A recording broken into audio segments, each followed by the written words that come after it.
Hello everyone. Thank you for being here today. I wanted to share a thought that's been on my heart recently about practice and how small daily discipline can shape our lives.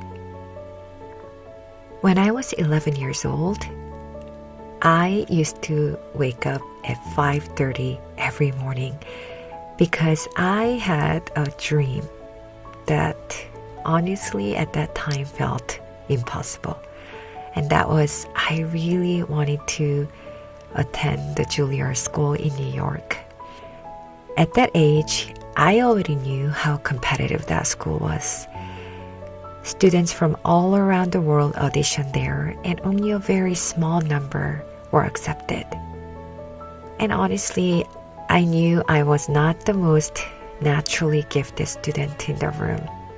But even as a child, I remember thinking, if I cannot control talent, maybe I can control effort.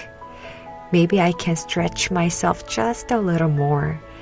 Maybe I can outwork others just a little more consistently. Maybe that will give me a better chance of getting into my dream school.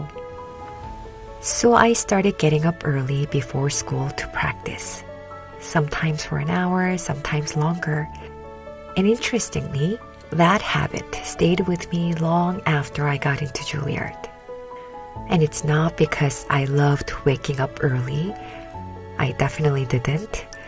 But because I realized something important very young. Success often does not come from doing something dramatically different.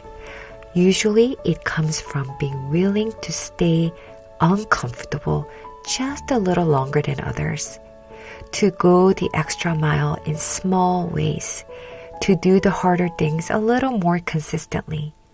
And over time, those small efforts compound. Financial experts often talk about compound interest, how small amounts invested consistently over many years eventually become something much greater than we imagined. And I think growth works the same way. It's never just the extra 10 minutes. It's what those 10 minutes become after months and years of consistency. And frankly, this principle shaped much more than my piano practice.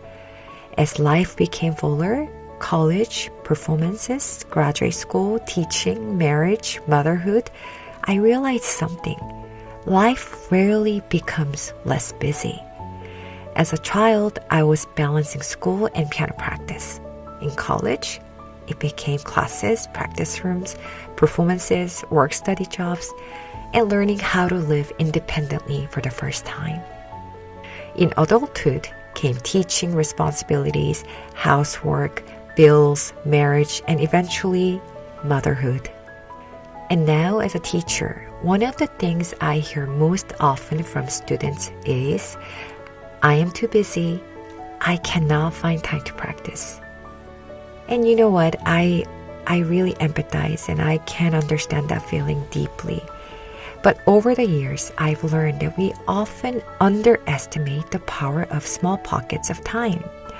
10 extra minutes a day may not feel significant, but 10 minutes a day becomes 70 minutes a week. That becomes almost 5 extra hours a month. And over years, small disciplines shape who we become. That is why I often encourage students, don't wait for perfect conditions. Don't wait until life becomes less busy. Start small. Wake up just 10 or 15 minutes earlier. Practice one measure, one scale, one difficult passage. You can read about the composer you're studying. You can pray, you can meditate, you can stretch, journal. The goal is not perfection. The goal is consistency. Because life may not always give us large stretches of free time, but it almost always gives us small opportunities. And the truth is, many of us lose those opportunities without realizing it. I see this as someone who struggles with it too.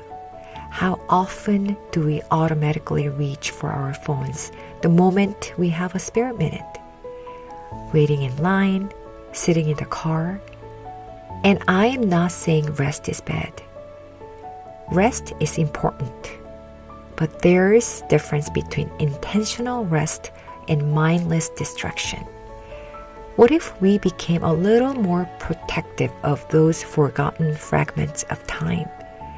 Because, as I've mentioned earlier, over months and years, those small moments can really shape our lives into something big. Looking back now, I truly believe many of the biggest changes in my life did not come from one dramatic breakthrough moment. They came from small choices repeated consistently over time. A little earlier, just a little harder, a little more intentional, a little more purposeful. And somehow, over years, those small efforts compounded into a life I once only dreamed about. Thank you so much for listening today. I hope this encouraged you to not underestimate small faithful efforts, even in busy seasons of life. And wherever you are in your own journey, I hope you remember that small moments used consistently can shape a beautiful life over time. Take care, and I will talk to you again in the next video.